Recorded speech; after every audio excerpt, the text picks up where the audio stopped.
Malavika Menon, Arjuna Ashokan, Devika Sanjay and Mubin Rafi. Welcome to the show. Mubin ഇതിനകത്ത് ഇതിൽ intimate scenes ഒക്കെ ഉണ്ടോ? അല്ല, ഞാൻ ആലോചിച്ചതാ ഇങ്ങനെ ആദ്യത്തെ സിനിമ, അപ്പൊ വാപ്പിച്ചിയുടെ കൂടെ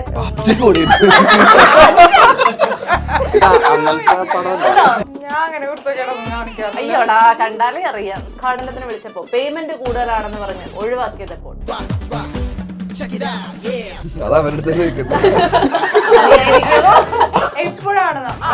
സോറി, ഇത് കൂടുതൽ കാശ് ഞാൻ വരുന്നത്. അർജുനന്റെ ക്യാരക്ടർ ഒരു മുബിനൊരു നിഷ്കളങ്കനാന്ന് തോന്നുന്നല്ലേ? പേരിട്ട് മനസ്സിലാവില്ലേ? മുബി. പ്രണയം തുറന്നു പറഞ്ഞ് അവൻ റിജക്ട് ചെയ്തപ്പോൾ എത്ര റിജക്ഷൻസ്. അതെ അതെ, അങ്ങോട്ട് ചോദിക്കണം. ഏതിൽ അപ്ലൈ ചെയ്ത് മനസ്സിലായി? എനിക്ക് മനസ്സിലായി. ഒരു ബിക്കിനി റൗണ്ട് ഉണ്ടായിരുന്നു. അപ്പൊ എന്റെ അമ്മ പറഞ്ഞു മോള് പോണ്ട, വീട്ടിലിരുന്നോളൂ.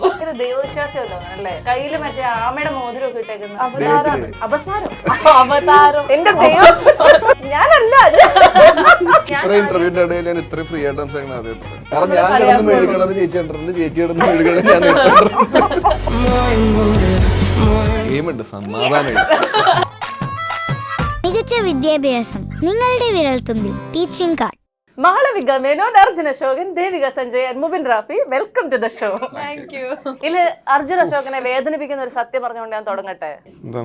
അതെന്താ വെച്ചാൽ ഞാൻ ഈ young vibes of Malayala cinema എന്നൊക്കെ പറഞ്ഞിരിക്കുകയായിരുന്നു. കാരണം ചെറുപ്പക്കാര് മൊത്തം നിരന്നിരിക്കുന്നു.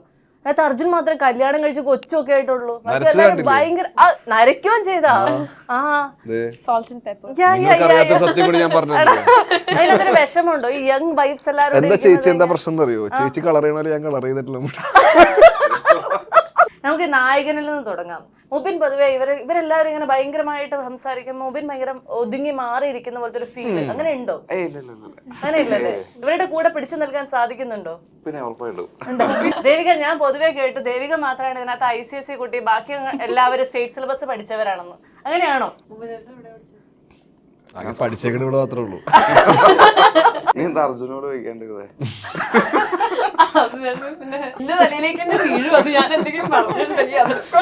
ഈ വാപ്പച്ചി സെറ്റിൽ വരുമ്പോഴത്തേക്ക് അഭിനയിക്കാൻ നാണം വരാറുണ്ടോ? ഇല്ല, എനിക്ക് വാപ്പച്ചിക്ക് വന്നിട്ടുണ്ട് മോള്. മോന്റെ അഭിനയം കൊണ്ടാണ്. അതുകൊണ്ടല്ലേ അർജുന്റെ അഭിനയം കാണാൻ എപ്പോഴെങ്കിലും അച്ഛൻ വന്നിട്ടുണ്ടോ? ഇന്ന് വരെ വന്നിട്ടില്ലേ? നിങ്ങൾ ഒരുമിച്ച് ഒരു സിനിമ ഉണ്ടായിട്ടുണ്ടോ? ഏതായിരുന്നു? അപ്പൊ അതിനകത്ത് നിങ്ങൾ ഒരുമിച്ച് അഭിനയിച്ചപ്പോ അർജുന്റെ ഉള്ളിൽ എന്തായിരുന്നു അവസ്ഥ, മാനസികാവസ്ഥ? ഫസ്റ്റ് കാര്യം പറയണെങ്കിൽ പറവ എന്ന പടം ആദ്യമായിട്ട് ചെയ്യുന്ന പോലെ തന്നെ പോകുന്ന പടമാണത്. അപ്പൊ അതിന്റെ ടെൻഷന്റെ ഇടയിൽ ഇത് ആലോചിക്കാനുള്ള സമയം കിട്ടി. നമ്മുടെ ധ്യാനൊക്കെ പറയുന്ന പോലെ എടാ അച്ഛാ ഇവിടെ വന്ന് നിക്ക, അങ്ങനെ പറയാനുള്ള ഒരു അവസരം നിങ്ങൾക്ക് ആർക്കും ഉണ്ടായിട്ടില്ല അല്ലെ? ഒന്ന് പറഞ്ഞു നോക്കാം, പറയാം. അതെ, ഞാൻ വേണ്ടേ അശോക് ചേട്ടനോട് മറ്റേ കണി എന്ന് പറഞ്ഞിട്ട് സത്യത്തിൽ ചേട്ടനെ കണി കാണിച്ചോന്ന് ചോദിച്ചു.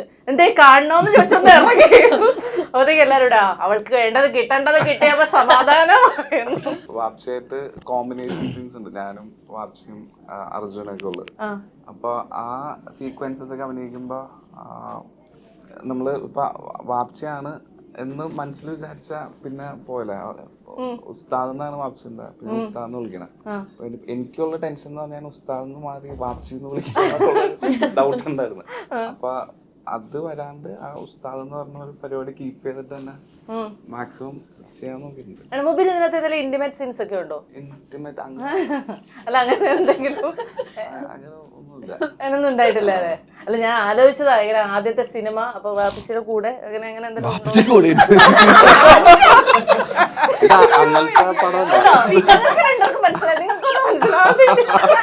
ഇത് അങ്ങനെ അച്ഛനും മകനുള്ള ഇന്റിമസി സീനുള്ള സിനിമയല്ലേ? എന്തെങ്കിലും ആവട്ടെ, അതൊക്കെ പോട്ടെ. Once upon a time in കൊച്ചിയാണ് നമ്മുടെ വിഷയം. അപ്പൊ ഞാൻ വൺസ് അപ്പോൺ എ ടൈം വെച്ചിട്ടുള്ള കുറച്ച് ക്വസ്റ്റ്യൻസ് നിങ്ങളോട് ചോദിക്കട്ടെ. വൺസ് അപ്പോൺ എ ടൈം എനിക്ക് അറിയില്ല വേറെ എന്താ ചോദിക്കുക. അപ്പൊ ആദ്യത്തെ ചോദ്യം, വൺസ് അപ്പോൺ എ ടൈം ഒരു കുരുത്തക്കേടിനെ വീട്ടുകാർ പിടിച്ചത് എപ്പോഴാണ്? അർജുനോടാണ് ആദ്യത്തെ അതല്ല നമുക്ക് അറിയണ്ടേ, എന്തായാലും നമ്മൾ കുരുത്തക്കേട് കാണിക്കൂന്ന് അറിയാം. ഇത് നമുക്ക് അറിയില്ലല്ലോ. പറ. പറയണത് ആഗ്രഹമായിട്ട് പറഞ്ഞോടാ. ഞാൻ അങ്ങനെ കുരുത്തക്കേടൊന്നും കാണിക്കാറില്ല. അയ്യോടാ, കണ്ടാലേ അറിയാം. പറ. ഇല്ല, എനിക്ക് ഓർമ്മയുള്ള ആർക്ക് വേണമെങ്കിലും പറയാം. വീട്ടില് വീഗാലാൻഡ് പോണേന്ന് പറഞ്ഞ് ഫ്രണ്ട്സ് ആയിട്ട് മൂന്നാറ് പോയി സ്കൂളിൽ പഠിക്കുന്ന സമയത്ത്. ആർക്കും ലൈസൻസ് ഒന്നും ഉണ്ടായിരുന്നില്ല. അങ്ങനെ പോയി തിരിച്ചു വന്ന ആരും മനസ്സിലാക്കിയൊന്നുമില്ല. ഒന്നിച്ച് തിരിച്ചു വീട്ടിൽ വന്നപ്പോ ചോദിച്ചല്ല വീഗാലാൻഡിലല്ലേ പോയത്, നനഞ്ഞ ക്ലോത്ത് തുണി അന്ന് തന്നെ തിരിച്ചു വന്നു. അന്ന് തന്നെ വന്ന് നനഞ്ഞ ക്ലോത്ത്സ് ഒന്നും ഇല്ലല്ലോ. ഇല്ലാന്ന് അതൊക്കെ കളഞ്ഞ് കൊണ്ടുവന്നിട്ടില്ല. മുബിനൊരു നിഷ്കളങ്കനാന്ന് തോന്നുന്നു അല്ലേ? അല്ലേ? നിങ്ങൾക്ക് തോന്നിയായിരുന്നോ? പേരിട്ട് മനസ്സിലാവില്ലേ മുബി? വേറെന്തെങ്കിലാണ് ഉദ്ദേശിച്ചത്. ഓക്കെ, അങ്ങനെയാണെങ്കിൽ മാളവികയോടുള്ള ഒരു കുരുത്തക്കേട് പറ. അല്ലല്ല, കുരുത്തക്കേട് വേണ്ട. അടുത്ത ചോദ്യം. ഒരു ആൺകുട്ടിയോട് ആദ്യം പ്രണയം തുറന്നു പറഞ്ഞ് അവൻ റിജക്ട് ചെയ്തപ്പോൾ? റിജക്ട് ചെയ്തിട്ടില്ല. എല്ലാരും യെസ് പറഞ്ഞോ? അല്ല, ഞാൻ അങ്ങനെ അധികം പറഞ്ഞിട്ടില്ല. Very rare. അങ്ങനെ പറഞ്ഞു. അത് പറഞ്ഞു. പിന്നെ എന്ത് സംഭവം? No rejection, I only reject. ആണോ? എത്ര റിജക്ഷൻസ്? അതെ അതെ, അങ്ങോട്ട് ചോദിക്കണം.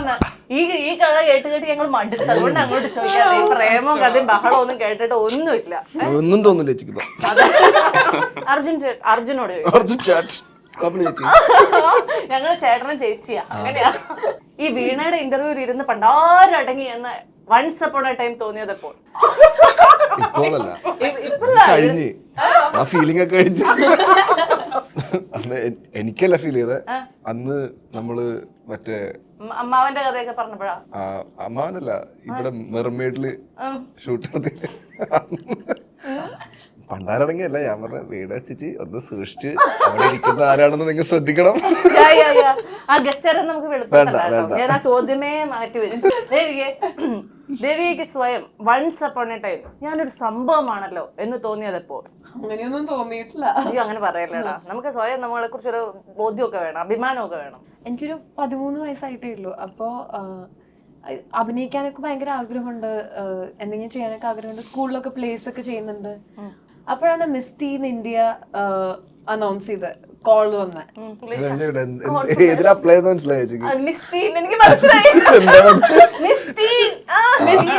അല്ല, മിസ് ടീൻ ഇന്ത്യ എന്ന് പറയാ മിസ് ഇന്ത്യയുടെ ഞാൻ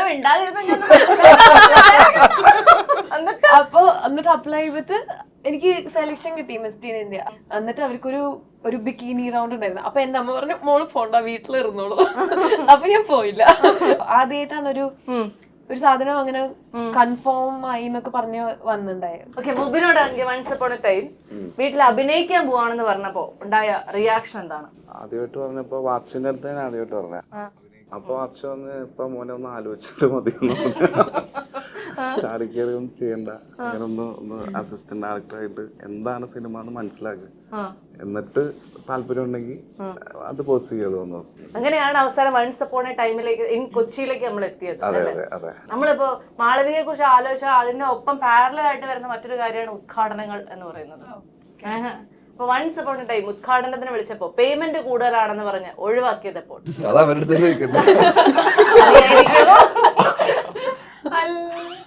എപ്പോഴാണ് കൂടുതൽ കാശ് ഞാൻ സാരല്ലടാ, ഇതുവരെ കിട്ടുമ്പോ കൊടുത്താ മതി.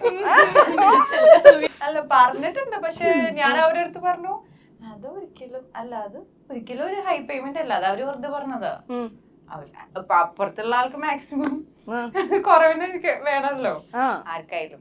ലൈക് പരിപാടി ഗ്രാൻഡ് ആവണം, പക്ഷെ പേയ്മെന്റ് കുറവാവണം. കോസ്റ്റ് ഒക്കെ നല്ല ഇതായിട്ടല്ലേ ചെയ്യുള്ളൂ ആരായാലും. അർജുൻ, ഒരു നെഗറ്റീവ് കമന്റ് ആദ്യമായി കണ്ടപ്പോൾ, വൺസ് അപ്പോൺ എ ടൈം കണ്ടപ്പോൾ ആദ്യം തോന്നിയത് എന്താണ്? സങ്കടം തോന്നി. പിന്നെ അത് ശീലമായോ? പിന്നെ അത് ശീലമായല്ലോ, അറിയാലോ.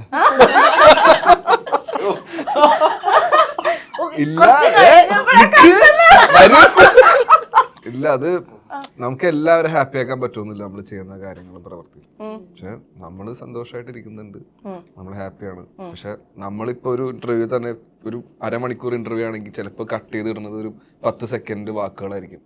അപ്പൊ അതിൽ നിന്ന് അവരെന്താ മനസ്സിലാക്കണെന്ന് അല്ലാണ്ട് ഞാൻ അതിനൊരു എക്സ്പ്ലനേഷൻ കൊടുത്തിട്ടുണ്ടാവാം. അപ്പൊ അത് കാണാണ്ട് ഇത് കണ്ടിട്ട് ജഡ്ജ് ചെയ്യുമ്പോ നെഗറ്റീവ്സ് വരാറുണ്ട്. അപ്പൊ നെപ്പോ കിഡ്സ് ആണ് എന്ന് പറഞ്ഞ ആൾക്കാർ കളിയാക്കുന്നത് വിഷമം വന്നിട്ടുണ്ടോ, അല്ലെങ്കിൽ ആൾക്കാർ കളിയാക്കിയിട്ടുണ്ടോ? കേറാനൊക്കെ ചിലപ്പോ എളുപ്പമായിരിക്കും, പക്ഷെ അത് നിന്ന് പോവാൻ നമ്മൾ തന്നെ പണിയെടുക്കണം. എസ്പെഷ്യലി മലയാളത്തിൽ ഭയങ്കര ഡിഫിക്കൽട്ട് ആണ്. യു കാരണം മേക്ക് അത്രയും ആക്ടേഴ്സും അത്രയും ടെക്നീഷ്യൻസും അത്രയും പരിപാടികൾ കൂടുതൽ പിന്നെയും വന്നുകൊണ്ടിരിക്കണം. അപ്പൊ നമ്മള് നോക്കി ചെയ്യണം, നന്നായി ചെയ്യണം എന്നുള്ള തോട്ടും നമ്മൾ നന്നായിട്ട് ഹാർഡ് വർക്ക് ചെയ്താൽ റിസൾട്ട് എന്തായാലും എൻട്രി കുറച്ചും കൂടി എളുപ്പമാണ് ബാക്കിയുള്ളവരെ വെച്ച് നോക്കുമ്പോൾ. കുറച്ച് സീരിയസ് ആവുന്നുണ്ടോ എന്ന് എനിക്കൊരു സംശയം. അതുകൊണ്ട് ഞാൻ പെട്ടെന്നൊരു ആഗ്രഹം പറയട്ടെ. Once upon a time in കൊച്ചിയിൽ ഒരു വളരെ വൈറലായ ഒരു പാട്ട്, ആ പാട്ട് നിങ്ങൾ എല്ലാവരും ഒന്ന് പാടി കേൾക്കണം എന്ന് എനിക്ക് ഭയങ്കര ആഗ്രഹം. സീരിയസ് ആവട്ടോ. എനിക്കറിയാം നിങ്ങളിൽ എല്ലാവരിലും ഓരോ ഗായകനും ഗായികയും ഉണ്ടെന്ന് എനിക്കറിയാം. എനിക്കറിയില്ല, ഇവൾക്കറിയാം. അങ്ങനെയാണെങ്കിൽ ഒരു വെറൈറ്റിക്ക് മാളവിക തുടങ്ങി. നന്നായിട്ട് പാട്ടു. എനിക്ക് അർജുനായിട്ട് പാടുന്നതാണ് ഒരിത്. ഒന്ന് തുടങ്ങി കൊടുത്താൽ മതി, ബാക്കി ഇവരെ എടുത്തോളും. അടുത്ത ഇതിലേക്ക്, അടുത്ത ക്വസ്റ്റ്യനിലേക്ക് കിടക്കാനല്ലേ? തീർന്നുയാ? Okay, once upon a time in Kochi. കൊച്ചിയിലേക്ക് മാത്രമല്ലല്ലോ, കേരളത്തിലേക്കും ഇന്ത്യയിലേക്കും ലോകത്തിലേക്കും എല്ലായിടത്തേക്കും എത്തുമ്പോൾ നിങ്ങളിൽ ആർക്കാണ് ഏറ്റവും കൂടുതൽ ടെൻഷൻ ഉള്ളത്? നായകനാണോ, നായികക്കാണോ, കൂടെ അഭിനയിച്ചവർക്കാണോ? ആർക്കാണ് ഭയങ്കരമായിട്ട് ഉറങ്ങാൻ പറ്റാത്ത രീതിയിൽ ടെൻഷൻ ഉള്ളത്? എനിക്ക് ടെൻഷൻ ഒന്നുമില്ല, ചില്ലാണ്. അതെ, കാരണം നമുക്ക് ചെയ്യാവുന്ന ജോലിയെല്ലാം ചെയ്തു. പിന്നെ നമ്മൾ പ്രൊഡക്റ്റ് ഇറക്കാൻ പോണം, അതിന്റെ വിധി എന്താണോ നമ്മൾ ഫേസ് ചെയ്യും.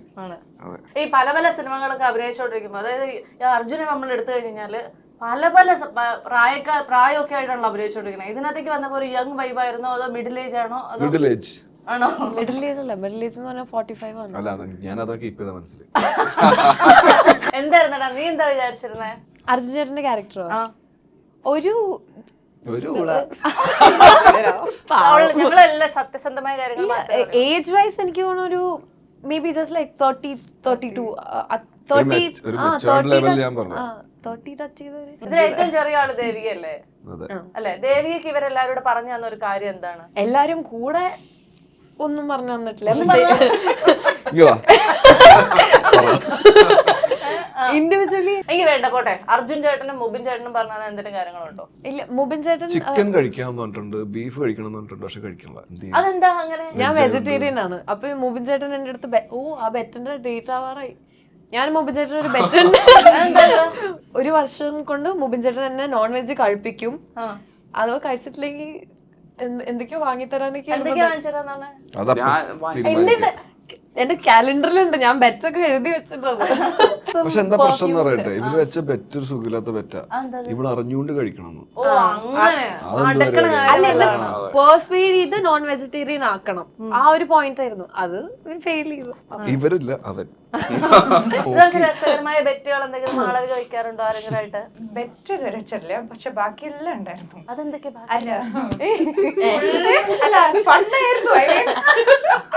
ഇതില് മാളവിക ഏറ്റവും കൂടുതൽ കളിയാക്കിക്കൊണ്ടിരുന്നതിൽ ആരാ? അശ്വത് ചേട്ടൻ. അയ്യോ, അശ്വന്ത് ഇവിടെ ഇല്ല. അശ്വന്ത് ലാൽ, എനിക്കറിയാം. അല്ലേ, അശ്വത് ലാൽ അല്ലേ? അതെ അതെ, യു ആർ കറക്റ്റ്. ഇവര് മുബിൻ ചേട്ടനും അശ്വന്ത് ചേട്ടൻ ഭയങ്കര ഫണ്ണിയാണ്. ഇന്നേറ്റ്ലി ഹീസ് വെരി ഫണ്ണി. അപ്പോ എന്ത് പറഞ്ഞാലും കോമഡി ഇങ്ങനെ വന്നോണ്ടിരിക്കും. അത് കൊറേ കളിയാക്കലായിരിക്കും. അത് പിന്നെ ഇങ്ങനെ പാസ് ഓൺ ചെയ്ത്. അതെ, ഇവർ ഭയങ്കര ബാക്ക് ആൻഡ് ഫോർത്ത് ആയിരുന്നു. അർജുൻ ചേട്ടൻ സിനിമയിൽ മൊത്തം ഉണ്ട്, പക്ഷെ പിന്നെ ഇവർക്കും ഭയങ്കര റാപ്പും ഉണ്ട്. ഇവർ രണ്ടുപേരും കൂടി പിന്നെ ഇവര് ബാക്കി എല്ലാവരെയും കളിയാക്കിക്കോളും. പക്ഷെ മുബിനെ കണ്ടാ നമ്മൾ പറയത്തേ ഇല്ല കേട്ടോ. ഇരിക്കണോ കണ്ടപ്പോ ഞാൻ വിചാരിച്ചു എന്തൊരു പാവം. അതെ, പക്ഷെ പിന്നീട് അടുത്ത് പറഞ്ഞ പാവമാണ്. പക്ഷെ അല്ല, അത് നമ്മൾ ചിലവരെ അറിയാണ്ട് കളിയാക്കി പോവല്ലോ. അങ്ങനെയാണെങ്കിൽ നമ്മുടെ ഈ ഷൈൻ ടോം ചാക്കോ എന്ന് പറയുന്ന നമ്മുടെ നടൻ ഇതിനകത്ത് ഉണ്ടല്ലോ. ഷൈൻ ചേട്ടനെ കുറിച്ച് നമ്മളിങ്ങനെ പലപ്പോഴും പല സ്ഥലത്തുനിന്ന് പല രീതിയിലുള്ള അഭിപ്രായങ്ങൾ കേൾക്കുക. ചിലപ്പോൾ ചേട്ടന് ഭയങ്കര ദേഷ്യം വരും, ചിലപ്പോൾ ചേട്ടൻ ഭയങ്കര സില്ലിയാണ്, ചിലപ്പോൾ ചേട്ടൻ ഭയങ്കര കോമഡിയാണ്. നിങ്ങൾക്ക് ഏത് ഷൈൻ ചേട്ടനെയാണ് കാണാൻ കിട്ടിയത്? എനിക്കും ദേവിക്കും ഷൈൻ ചേട്ടന്റെ ഷൂട്ട് കഴിഞ്ഞിട്ടാണ് ഞങ്ങളുടെ ഷോട്ട്. ഞങ്ങൾ കാരവാനിൽ വെയിറ്റ് ചെയ്യുമ്പോൾ അഭിനയിക്കുന്നത് കണ്ടു. ഭയങ്കര അടിപൊളി ആളാണ് അഭിനയിക്കാനൊക്കെ. ഓരോ ഷോട്ടിന് മുമ്പ് പുള്ളി പോണതും പുള്ളി അത് അപ്രോച്ച് ചെയ്യാനൊക്കെ ഭയങ്കര രസമാണ്. ഞാൻ മാളവികയെ കുറിച്ച് ശ്രദ്ധിക്കുന്ന കുറഞ്ഞെന്ന് തോന്നുന്നു അല്ലേടാ? മാളവിക ഈ സിനിമയിലെ ഏറ്റവും ഇഷ്ടപ്പെട്ട എന്താ?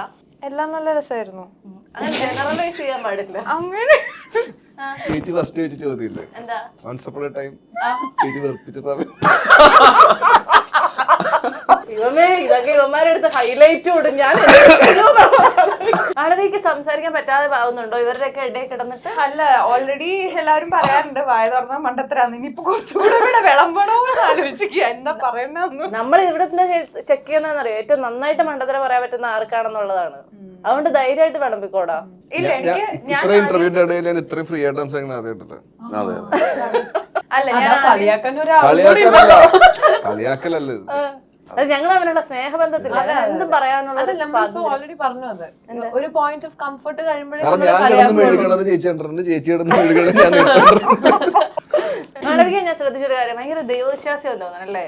കയ്യില് മറ്റേ ആമയുടെ മോതിരം ഒക്കെ ഇട്ടേക്കുന്ന ആമ അങ്ങനെ ഒരു ദൈവം അങ്ങനെ എന്തും ഇല്ലേ? ഉണ്ട്. ഞാനും ഇട്ടിരുന്ന കുറച്ചാള് പിന്നെ പേടിച്ചിട്ട് ഊരിയതാ. അപസ്മാരം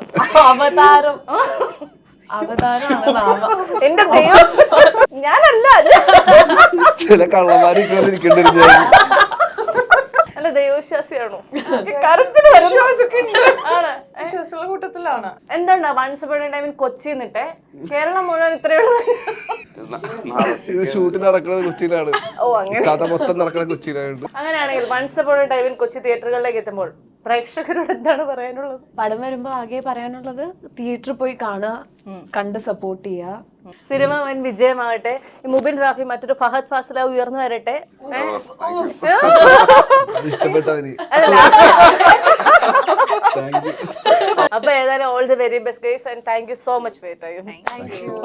മികച്ച വിദ്യാഭ്യാസം നിങ്ങളുടെ വിരൽത്തുമ്പിൽ ടീച്ചിങ് കാർഡ്.